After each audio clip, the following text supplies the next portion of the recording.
नमस्कार दोस्तों, स्वागत है Alisa success point YouTube channel पे। और आप हम पढ़ रहे हैं R S Agarwal objective general English का सेट नंबर 3 और उसके आगे के जो क्वेश्चन हैं वो पढ़ेंगे। स्टार्ट करते हैं हम अगले क्वेश्चन से। Question number 14। क्वेश्चन नंबर 14 में आपसे पूछा गया है कि एंडरमेंट का सही सिनोनिम्स क्या होगा। ये सही उच्चारण पढ़ना है आपको। क्या है एंडरमेंट? एंडरमेंट का सही सिनोनिम्स आपसे पूछा है। ऑप्शन ए में दे रखा है डैमेज। क्या डैमेज होगा? ऑप्शन बी में दे रखा है इंड्योरेंस होगा। क्या होगा? इंड्योरेंस होगा।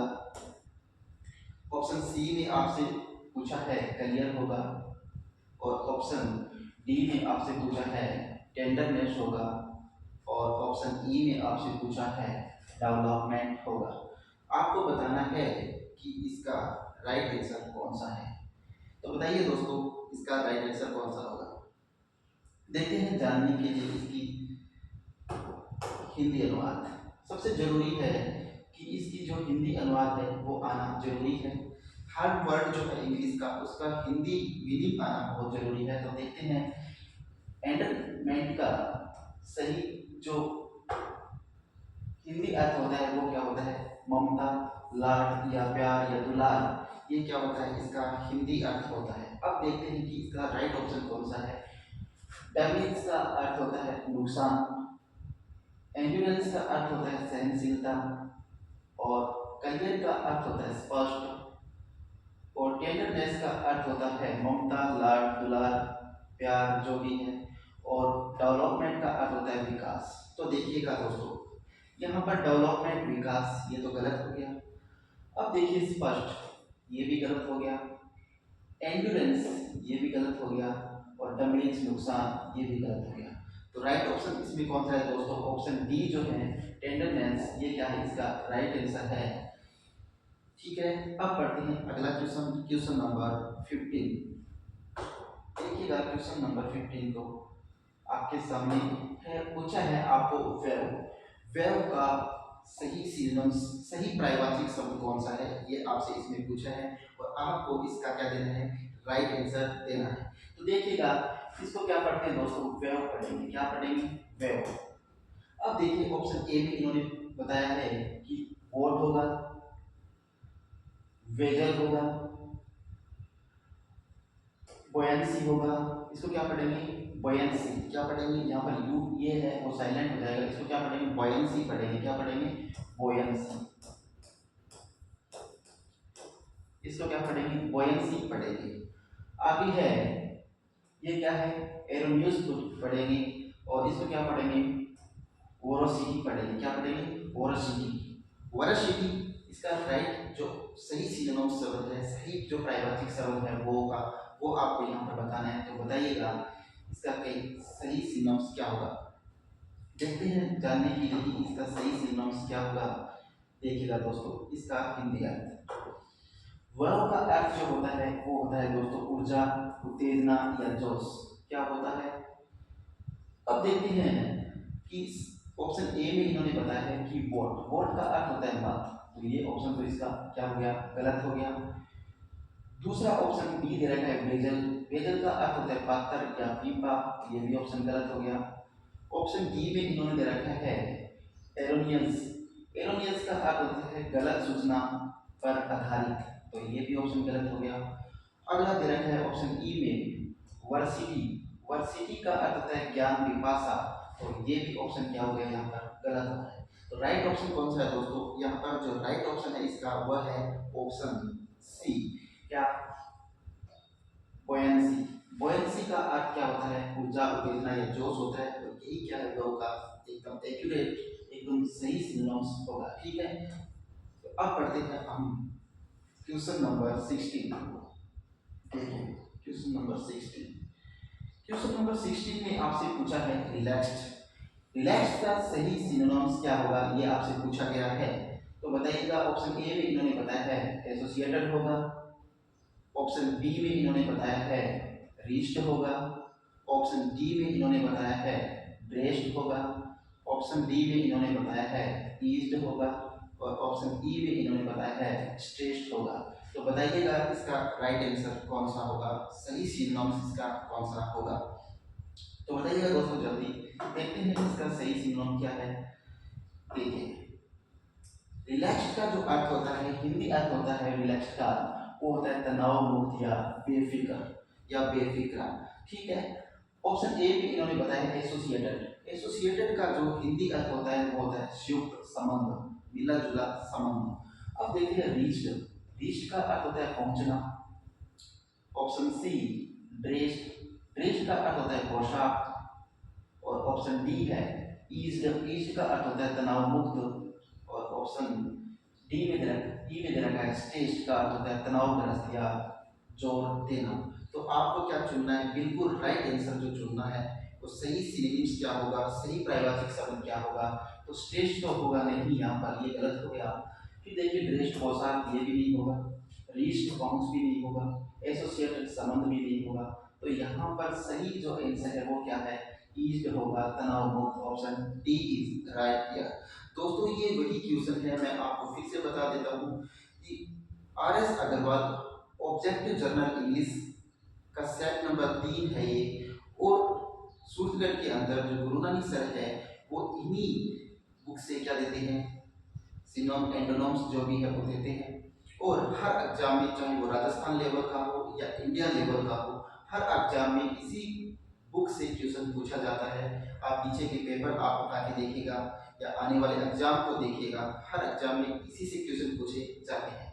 अब देखते हैं अगला क्वेश्चन, क्वेश्चन नंबर 70। देखिए बताइएगा आप एफिलेंट का सही सिनोनिम्स क्या होगा पूछा है। ऑप्शन ए में है प्रोस्पेरियस होगा। ऑप्शन बी में पूछा है पुअर होगा। ऑप्शन सी में बताया है एकेटिव होगा। और ऑप्शन डी में बताया है क्लोज होगा। तो बताइए इसका राइट आंसर क्या होगा।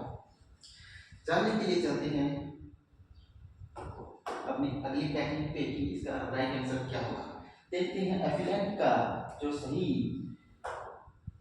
हिंदी अर्थ होता है वो क्या होता है, धनवान या समृद्ध। क्या होता है, धनवान या समृद्ध। अब देखते हैं प्रोस्पेरियस का अर्थ होता है धनवान या समृद्ध। ये ऑप्शन यहाँ पर सही लग रहा है, लेकिन चलते हैं नीचे तक। नीचे के ऑप्शन में भी पढ़ना जरूरी है दोस्तों, क्या पता इससे भी बेटर ऑप्शन इससे नीचे दे रखा हो। तो देखते हैं पुअर।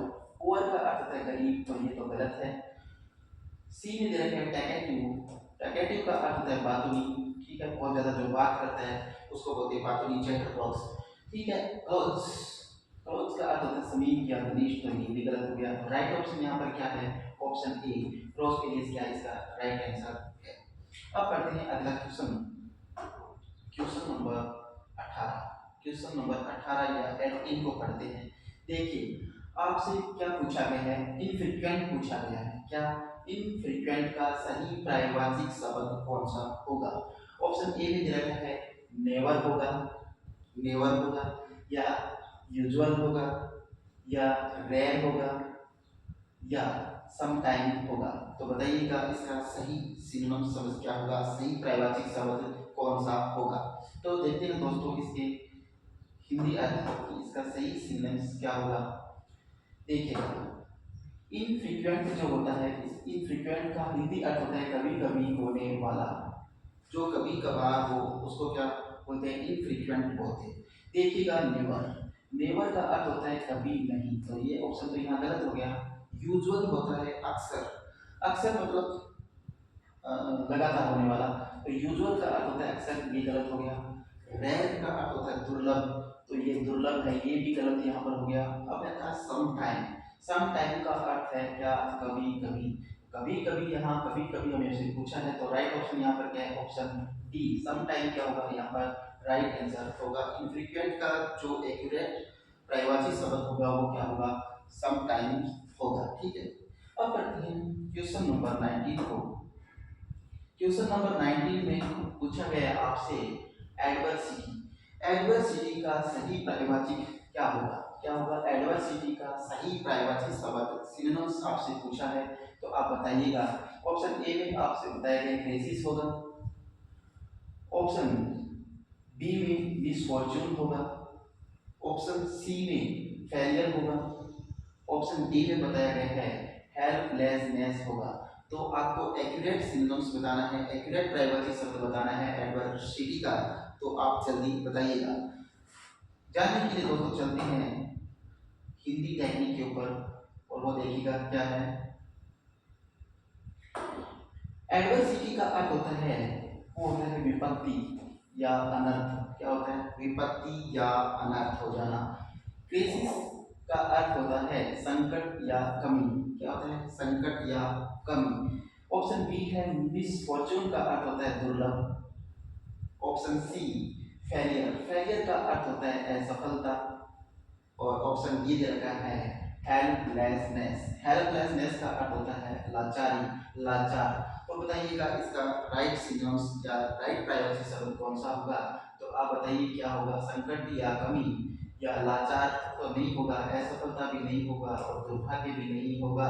तो इसका राइट आंसर है वो क्राइसिस होगा, संकट या कमी। एडवर्सिटी का जो सही पर्यायवाची शब्द है वो कौन सा है, crisis. Option A is right here. अब पढ़ते हैं क्वेश्चन नंबर 20।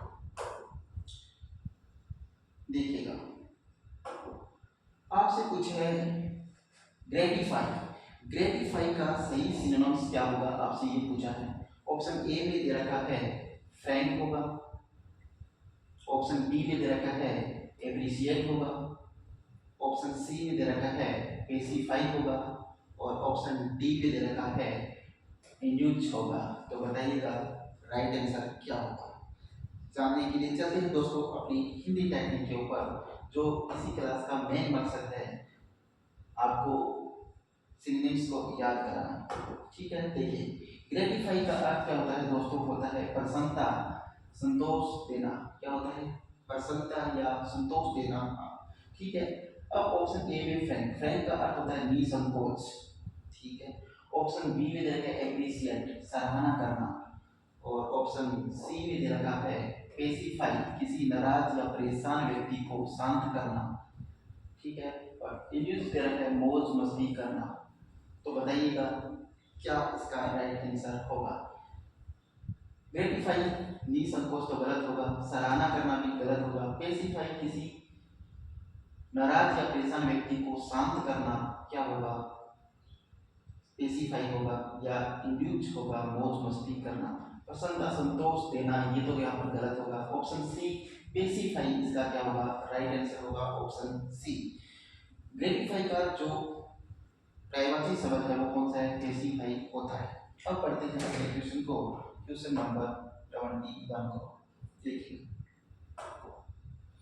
आपसे पूछा है ऑन सॉन्ग, इसको क्या पढ़ते हैं दोस्तों, ये पिछला जो सेट था सेट नंबर 2, ये पर्यायवाची शब्द उसमें भी पूछा गया था। इसको क्या पढ़ते हैं, ऑन सॉन्ग पढ़ते हैं। क्या पढ़ते हैं, ऑन सॉन्ग। इसका बताइएगा सही जो पर्यायवाची शब्द है वो क्या होगा। ऑप्शन ए में दे रखा है लाइक होगा, ऑप्शन बी में दे रखा है ईगरनेस होगा, ऑप्शन सी में दे रखा है डिसेबिलिटी होगा और ऑप्शन डी में दे रखा है डिसलाइक होगा। तो आपको बताना है इसका राइट सिनोनिम्स क्या होगा, तो जल्दी बताइएगा। जानने के लिए चलते हैं दोस्तों अपने हिंदी अर्थ पे और वो देखते हैं क्या होगा। ऑन सॉन्ग का जो हिंदी अर्थ होता है वो क्या होता है, अत्यधिक रुचि। क्या होता है, अत्यधिक रुचि।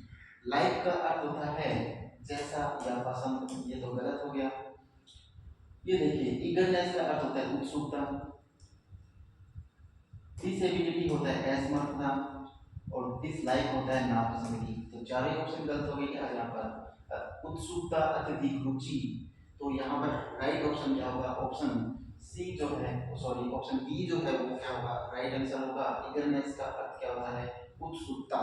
ठीक है, यहाँ पर ऑन सॉन्ग का राइट आंसर क्या है, उत्सुकता, ईगरनेस। ठीक है, अब हम चलते हैं अगले क्वेश्चन पे, क्वेश्चन नंबर 22 पे। देखिएगा 22 में क्या पूछा है, बैटर पूछा है आपसे, बार्टर पूछा है। तो बार्टर का सही जो सिनोनिम्स होगा वो क्या होगा, डील होगा ऑप्शन ए में। बी में पूछा है रिटर्न होगा, ऑप्शन सी में पूछा है लैंड होगा, ऑप्शन डी में बताया है एक्सचेंज होगा। क्या होगा? एक्सचेंज। मिसप्रिंट हुआ है, क्या होगा? एक्सचेंज होगा। ठीक है, तो बताइएगा इसका राइट आंसर क्या होगा। राइट आंसर जानने के लिए चलते हैं उसकी अगले पार्ट पे, और वो देखिएगा। पहले देखिएगा बार्टर का सही जो अर्थ होता है, हिंदी अर्थ, वो क्या होता है? रुपए या मुद्रा के बिना लेन देन करना। रुपए भी नहीं है, उसके बिना भी क्या करना? लेन देन करना। क्या होता है? बार्टर होता है। अब देखिए ऑप्शन ए में इसने बताया है डील। डील का अर्थ होता है बेचना या व्यवहार करना। ऑप्शन बी में इन्होंने बताया रिटर्न। रिटर्न का अर्थ होता है वापस करना। और ऑप्शन सी में बताया है लैंड, उधार देना। और ऑप्शन डी में बताया है एक्सचेंज, और एक्सचेंज का अर्थ होता है अदला बदली करना। तो बताइएगा इसका राइट आंसर क्या होगा। सही जो सिनोनिम्स है इसका वो क्या होगा? तो ऑप्शन सी, ऑप्शन बी है वो क्या है? राइट आंसर होगा एक्सचेंज। बार्टर का जो सिनोनिम्स होगा वो क्या होगा? एक्सचेंज होगा। Option D is right. अब बढ़ते हैं क्वेश्चन नंबर 23 को। देखिएगा क्या पूछा है आपसे, टर्मिनेट पूछा है दोस्तों। टर्मिनेट जो है, टर्मिनेट शब्द का सही सिनोनिम्स क्या होगा? क्या पूछा है? सही सिनोनिम्स आपसे पूछा है कि क्या सही सिनोनिम्स इसका होगा। तो बताइए। ऑप्शन ए में इसने बताया सस्पेंड होगा, ऑप्शन बी में इन्होंने बताया डिसमिस होगा, ऑप्शन सी में इन्होंने बताया है एंड होगा, या ऑप्शन डी होता है इंटरैक्ट होगा। तो बताइएगा इसका राइट आंसर है वो क्या होगा। राइट आंसर जानने के लिए चलते हैं दोस्तों टेक्निक पे। तो बताइए टर्मिनेट का जो अर्थ होता है वो क्या होता है दोस्तों? समाप्त होना या करना। समाप्त होना या किसी चीज को समाप्त कर देना क्या होता है? टर्मिनेट होता है। अब हम देखते हैं कि इसका राइट आंसर जो होगा वो क्या होगा। Option A suspend. सस्पेंड का अर्थ होता है निलंबित कर देना। ठीक है। डिसमिस। डिसमिस का अर्थ होता है खारिज करना। Option C and. एंड का अर्थ होता है समाप्त होना या समाप्त करना। ठीक है। अब देखिए ऑप्शन डी इंटरैक्ट का अर्थ होता है हस्तक्षेप करना। क्या? हस्तक्षेप करना, किसी काम में टांग अड़ाना। ठीक है, जानबूझकर किसी काम में टांग अड़ाना, उसको क्या बोलते हैं? हस्तक्षेप करना, इंटरैक्ट बोलते हैं। तो यहाँ पर राइट आंसर क्या होगा दोस्तों बताइएगा। समाप्त करना क्या होगा? Option C is right. End होता है समाप्त करना या होना। ठीक है, तो ऑप्शन सी इज राइट क्या। अब बढ़ते हैं अगला क्वेश्चन, क्वेश्चन नंबर 24 को देखते हैं। पूछा है आपसे ऑब्जेक्ट। ऑब्जेक्ट का सही सिनोनिम्स क्या होगा आपको बताना है। तो दोस्तों जल्दी बताइएगा इसका सही सिनोनिम्स क्या होगा। तो इसका सही ऑप्शन ए डिसऑबी होगा, बी चैलेंज होगा, ऑप्शन सी डिनाई होगा, और ऑप्शन डी में कुछ बताया है डिसअप्रूव होगा। तो आपको क्या बताना है? सही प्रायवाची शब्द बताना है किसका? ऑब्जेक्ट का। तो जल्दी बताइएगा। देखते हैं दोस्तों इसका सही सिनोनिम क्या होगा। देखिएगा ऑप्शन ऑब्जेक्ट। ऑब्जेक्ट का अर्थ होता है आपत्ति होना। क्या होना? किसी चीज पर आपत्ति होना कि मेरे को ये चीज नहीं है, मुझे ये नहीं करना, आपको ये नहीं करना चाहिए, तो उस पर आपत्ति से चला किसी कार्य पर, उसको ऑब्जेक्ट बोलते हैं। ऑप्शन ए में देखें डिसओबी का अर्थ होता है अवज्ञा करना। ऑप्शन बी चैलेंज होता है चुनौती देना, और ऑप्शन सी है डिनाई का अर्थ होता है इनकार करना या खंडन करना। ऑप्शन डी में है डिसअप्रूव, अनुचित समझना या नापसंद करना। तो आपको यहाँ पर राइट आंसर देना है, वो भी जल्दी से दीजिएगा। देखिए दोस्तों इसका राइट आंसर क्या होगा। अवज्ञा करना तो नहीं होगा, चुनौती देना भी नहीं होगा, अनुचित समझना या नापसंद करना भी नहीं होगा। तो इसका राइट आंसर क्या होगा? ऑप्शन सी डिनाई, इनकार करना या खंडन करना। ऑब्जेक्ट का बिल्कुल राइट क्या होगा? सी होगा। अब चलते हैं अगले क्वेश्चन और इस सेट के अंतिम क्वेश्चन पे, क्वेश्चन नंबर 25 पे। देखिएगा 25 में आपसे पूछा है हेगल। हेगल का सही सिनोनिम्स आपसे पूछा है तो बताइएगा। ऑप्शन ए में बताया है पोस्टपोन होगा, ऑप्शन बी में बताया है एक्सेप्ट होगा, ऑप्शन सी में बताया है बार्गेन होगा, और ऑप्शन डी में बताया है रिजेक्ट होगा। तो जल्दी बताइएगा इसका सही आंसर क्या होगा। तो सही आंसर जानने के लिए चलते हैं आगे। देखिएगा हेगल। हेगल का अर्थ जो होता है वो क्या होता है दोस्तों? मोल भाव करना। क्या होता है? मोल भाव करना। किसी भी वस्तु का जो हम मार्केट में लाने जाते हैं उसका मोल भाव करते हैं, उसको क्या बोलते हैं? हैगल बोलते हैं। ठीक है, अब देखिएगा सही आंसर क्या होगा। ऑप्शन ए में देखिए पोस्टपोन होगा। पोस्टपोन का अर्थ होता है स्थगित करना, तो ये तो नहीं होगा। एक्सेप्ट, एक्सेप्ट का अर्थ होता है स्वीकार करना, तो क्या ये सही होगा? स्वीकार करना भी क्या नहीं है? सही नहीं है, तो ये भी गलत हो गया। ऑप्शन डी है रिजेक्ट करना। रिजेक्ट का अर्थ होता है रद्द कर देना, तो ये भी ऑप्शन यहाँ पर सही नहीं होगा। अब देखिए ऑप्शन सी बार्गेन का अर्थ होता है मोल भाव करना, तो राइट आंसर यहाँ पर क्या है? राइट आंसर यहाँ पर क्या है? ऑप्शन सी है बार्गेन। तो सही ऑप्शन क्या होगा? ऑप्शन नंबर सी यहाँ पर राइट आंसर होगा इसका, हैगल का। राइट सिनोनिम्स क्या है? बार्गेन। आशा करता हूँ दोस्तों ये क्लास आपको अच्छी लगी होगी। अगर अच्छी लगी है तो ज़्यादा से ज़्यादा इसको शेयर कीजिएगा, लाइक कीजिएगा, सब्सक्राइब कीजिएगा, ताकि हमारा हौसला और बुलंद हो रहे और हम आपके लिए और भी अच्छी क्लासें लेकर आए, ताकि ये जो सिनम्स, एडोनम्स, फ्रेजल वर्ब, ये जो ग्रामेटिकल टॉपिक है उनको बहुत बेहतरीन तरीके से आपको प्रदान कर सके, आपकी इंग्लिश की कमजोरी को दूर कर सके। थैंक